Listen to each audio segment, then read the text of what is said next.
Welcome back to Creators of Color. This is the last episode of 2022. Rather than ending with another interview, I wanted to end by giving kind of a recap of some of the things that we've learned from the first few interviews we've done. We've released 3 episodes of Creators of Color so far, featuring some great creators. Kingsley, who is one of the OGs of YouTube, one of the first big superstar Black creators on the platform. Stro, who is one of the big directors on the platform, works with some of the biggest talent, produces and directs a lot of their YouTube channel content. And Cece, who is a great TikTok, now YouTube creator, soon author as well. And we talked about a lot of different things. We talked about personal challenges around being people of color, both growing up and in their journeys as creators. And we'll talk a little bit about that in a second. But we also talked about some of the business learnings. As we close out the year and everyone starts to think about how they're going to be building their businesses in 2023, I wanted to talk through some of those learnings and see if we can distill anything valuable. Stro said basically that if he had to go back and give himself advice as he was just starting, he would tell himself to really study up and practice making his content good, learning to interact with his audience, and when collaborating, really learn to understand his collaboration partners' creative style and their audience. I always take the effort to get to know the creator, sit down with them. I'll always make sure we have 30 minutes of getting to know them before we start shooting if it's my first time. Yeah. And becoming their friend.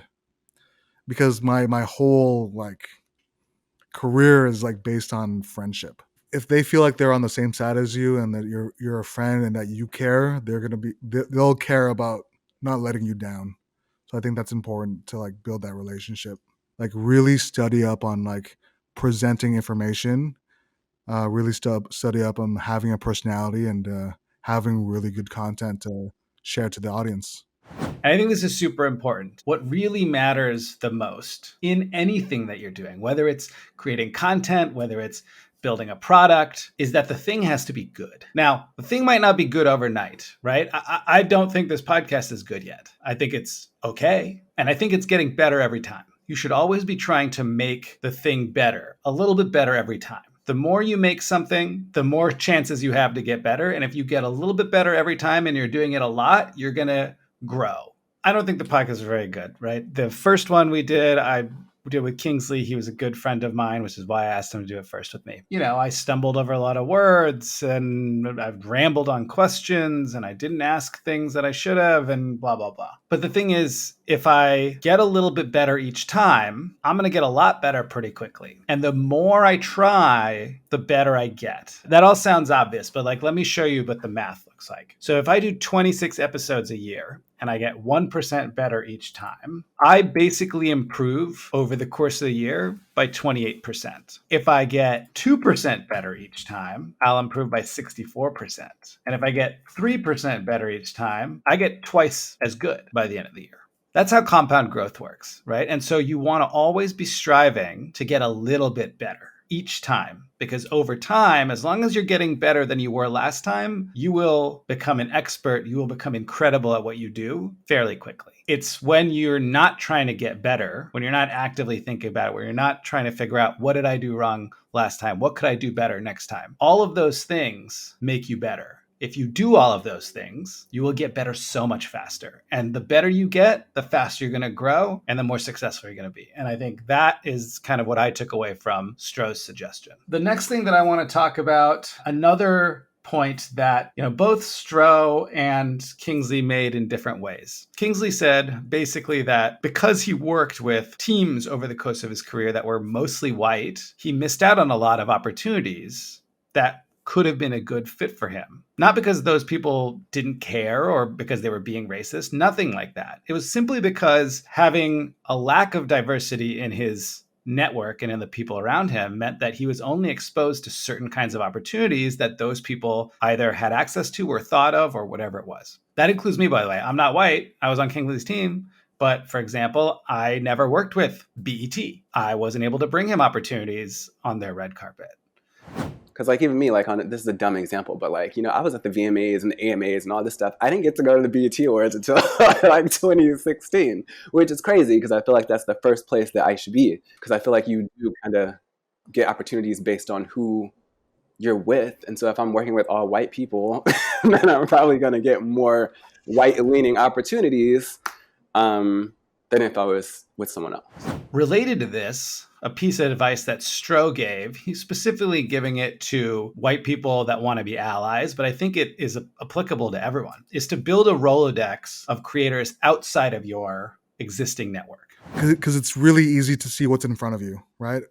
And I don't blame people, the white people for like sticking to the white people, to the white people. Yeah. But it's just because we're not on their radar. If you're a creator or an executive, you probably have a network of people that you know. And it could be scary and uncomfortable to reach out to people who aren't in that network. But you got to do it. And you got to ask people that aren't like you or who do things that are different than you to introduce you to people that are in their networks. And you need to make that effort. The more diversity you have in your network, the broader the range of opportunities you're going to get, the broader the creative point of view you're going to have, and ultimately, the more successful you are going to be. Something I asked Stro is, how do you use your background, your skin color, your ethnicity as an advantage? Are there ways to? I don't think this advice is for everyone, but for some people it does work, which is lean into the stigma. Lean into your background, because there will be people who find that authentic and who find that relatable. And ultimately, relatability is a path to success. And you can see that a lot in a lot of the content that he makes. It's okay to be uncomfortable. And if you're okay pushing yourself outside your comfort zone, I encourage you to, but don't be afraid to highlight who you are and to make content informed by who you are and what your background is, because there are other people who are like you out there. It's the internet. It reaches everyone in the world. So I would say just like lean into the stigma and like call it out. Like every relatable moment in your life that you think aren't relatable, I'm telling you they are relatable, because everything is relatable. Someone, probably a lot of people, will find your experiences relatable. Definitely lean into who you are. That is the most important part of being authentic. If you're not leaning into who you are, people are going to know. We can all sense being fake. We can all sense trying to be someone you're not. The last kind of piece of advice, it's not really a piece of advice, but it's an observation. It's an observation that Cece gave us. I think the hardest negative experience currently is dealing with an industry whose decision makers are all thinking from one perspective rather than a more like diverse perspective. So I think the most negative things have been just when I was maybe shopping around for a manager, I got a lot of feedback that was like, we love what you're doing. Let's stay in touch. It was a lot of like, we want you to prove yourself before like we will take a chance on you. It does seem like that more often happens to creators of color. Whereas, if you are a hot white girl, you are probably being scouted from the moment you like have 5,000 followers. Like someone will reach out to you and be like, hey, we like you. We want to. And I've known this to happen. Like creators do talk to each other, and there's just like always some obstacle that you have to overcome. The reality is that for creators of color, the barriers are higher and the gatekeepers are harsher. But she's had success, and many other creators of color have had success, because you can get past those gatekeepers and you can get over those barriers by being persistent and by being good. The internet is the great equalizer. Billions of people have access to it all over the world. And so even if you look different than the people in your town or in your city or in your state or even in your country, there are people somewhere out there who look like you, who have similar experiences to you, whose parents act like your parents, who speak the same language you might have grown up speaking. Those people are out there. I'm going to tie this back to what Stro said. If you hone your craft, if you get better and better every day, and if you really work hard, those gatekeepers won't be able to deny you. Those barriers won't be able to contain you. There's a saying that my colleagues in our TV department have when I was at Wheelhouse, which is Jimmy Kimmel's production company. When we put a pitch together, it has to be undeniable. Executives at all the networks, at Netflix and Hulu and all these places are taking hundreds of pitches every month and they're only making a few dozen shows. How do you sell a show in that kind of environment? You make that pitch undeniable. You make that creative undeniable. If you can be undeniable, doesn't matter what barriers there are, doesn't matter what gatekeepers there are, because they can't deny you. I loved talking to King about this feeling of being alone in a room of people. It's like I grew up around a lot of Black people, and then I kind of was ripped out of that. And I feel like my teenage and going through puberty and all that happened around a lot of white people, which was weird. It was a weird shift. And I think that's where like a lot of the conflict starts. Tell me a bit more about that when you say where the conflict starts. So could you describe some of that conflict a bit, or how did it make you feel? Have you ever been in a room full of white people and just like, they're not necessarily evil. You don't necessarily think they're going to kill you, but like, as you notice, you're not like them. It's an experience to be by yourself in a huge group of white people. That is an experience I've had. That's an experience that he's had. And it's not like those people are being mean. It's not like they're being racist. It is an isolating feeling. It is a disconcerting and uncomfortable feeling to be surrounded by a bunch of people who aren't like you, who don't look like you, who don't have the same background as you, who may not have the same values as you in one way or another.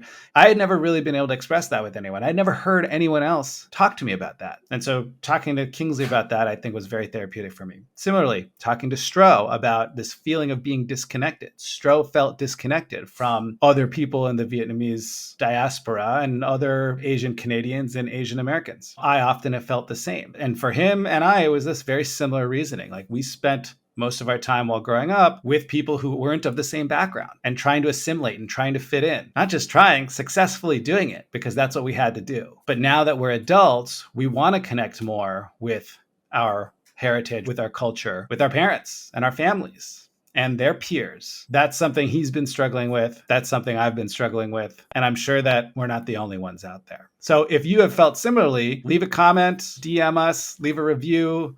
We want to hear about it. It's important that we're all in this together. We're all in this community together, and we can all share our stories and talk about it. One of the things I really appreciated about talking with Cece was this discussion that we had about our names. Cece went through the process of legally changing her name from her Chinese name to Cecilia.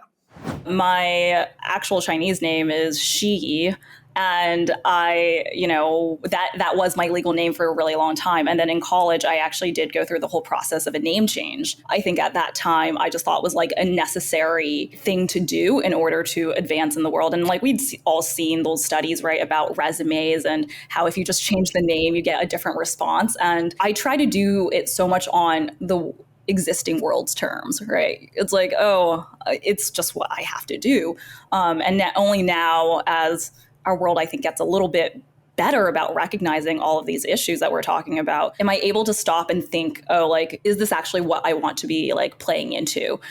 Is this the structure I want to uphold? Yes. Do I feel some guilt sometimes about playing into the system? Yeah. But it also means that when I decide to do it, I'm making that choice rather than just unintentionally doing it. And when I get the chance to not play into the system, I will do that as well. My brother is a professor at UCLA, and when he was applying for jobs, he told me that there were people who, when he used Ashvin, people assumed that he wouldn't speak English that well. The reality is that people have unconscious biases, right? Like, I'm not saying that everyone out there is a racist. What I'm saying is, whether it's because of the media or because how we grew up and the people we came across, etc., like, we all have these preconceived notions that are deeply embedded in our brains. It's not really our fault, but it's incumbent on all of us to try to avoid those pitfalls. It's also okay for people of color to try to navigate those pitfalls. Cece took her destiny into her own hands by changing her name. I have changed my name on LinkedIn a bunch of times, from Avi to Avinash to Avi to Avinash, because I want to be Avinash. But my personal brand and the way people know me is Avi. And frankly, I get more responses when I go by Avi. That's okay. I don't need to feel ashamed about that, because that's just how I need to present myself in order to achieve the things I want to achieve. I really appreciated that Cece was willing to confront that and talk about it, because I think a lot of people of color feel shame about trying to navigate their given identity, the identity they were born with, and how they present themselves to the people around them, right? Whether it's their parents, their friends, their peers, their colleagues, their bosses, whatever it is, it's all a little bit different. And that's okay. 2023 is going to be a pretty wild year, I think. We're approaching a global recession. I was talking to an executive earlier this week who oversees a portfolio of creators across a bunch of social platforms. And he told me that Facebook CPMs are down 30% and YouTube CPMs are down 22%. That's probably going to continue. A lot of companies have been operating on 2022 budgets, and now they're seeing sales go down at the end of the year, and they're reformatting their budgets for 2023 and planning. And 2023 budgets are going to be way down in media, in advertising, brand integrations, all these things. As creators, it's important that we start to think about, if you're not already, how to diversify your revenue. There's a bunch of ways to do that. You can build membership where your fans pay you monthly on a recurring basis for content or for community. You can do that on Patreon. You can do that on Discord. There's dozens of platforms that let you do that. You can sell courses. You can sell merchandise. You can sell coaching and consulting and advising services. That's how I make a living. Because the reality is, even if your views stay the same, even if your quantity of deal flow stays the same, which it won't, brand payments are going to go down, ad dollars are going to go down. It's just the way the world is going to be. I can't predict how it's going to impact creators of color. On the one hand, I'm hearing that a lot of platforms are really looking to get more people of color into their content, to diversify their content, because advertisers want more people of color, which is great. But diversity and inclusion is usually a good times strategy. And the good times are over for a little while. Who knows how things are going to go? Maybe diversity in marketing is here to stay, in which case the marketing that's out there may actually be better for creators of color, because for the first time ever, probably, the relative spending on creators of color will decline less than relative spending on white creators. Or it could go the other way, as companies argue that diversity in marketing is a nice to have, but view scale and conversion performance and all these other things are more valuable. And there's more data out there for white creators. The white creators historically have been larger overall on platforms from a viewership and subscriber perspective because of inherent bias in algorithms and because of population and demographic reasons. I'm not going to get into all that here, but it's important to understand this dynamic, because what it really means is you don't know what's going to happen and you don't control any of those things. So as a creator, you need to start thinking about what you can control. How can you get revenue that is recurring and that is between you and your fans and that you are responsible for? Not that you're waiting for someone else to come to you and say, hey, do you want this money? And not that you're dependent on some platform showing someone content and then deciding to serve an ad and then share with you whatever they get from that advertiser. Right? That's indirect revenue. You want that direct revenue. Something to think about as this year closes out and going into 2023. And as you plan, definitely keep in mind that you've got to diversify your revenue, because the economy is going to be rough and that's going to affect creators. I want to end on a positive note. It is a better time to be a person of color than it has ever been, ever. While the economy is going to go where it's going to go, it's going to do what it's going to do. Focus on getting better every time you make a piece of content, and focus on figuring out different ways to monetize your content and your audience so that you're not reliant on any one place. If you do that, you're going to crush it. You're going to be successful. And the creator economy is going to be at a better place, with more creators of color making great content and succeeding. Thank you so much for listening to Creators of Color. Thank you so much for supporting us in every way that you have, from watching and listening to subscribing and following to sharing and liking and commenting. Everything that you could possibly do or have done has helped. We're just getting started. We've got great interviews lined up for 2023. I'm really excited to make this show and hopefully to have an impact on some of you as you either start or continue on your journey as creators. So thank you again. I'm Avi Gandhi. I'm the host, creator, and executive producer of Creators of Color. Creators of Color is executive produced by Trenton Barboza, edited by Eric Abel, and the theme song is by Justine Lightling. We'll see you in the new year. Thanks, everyone.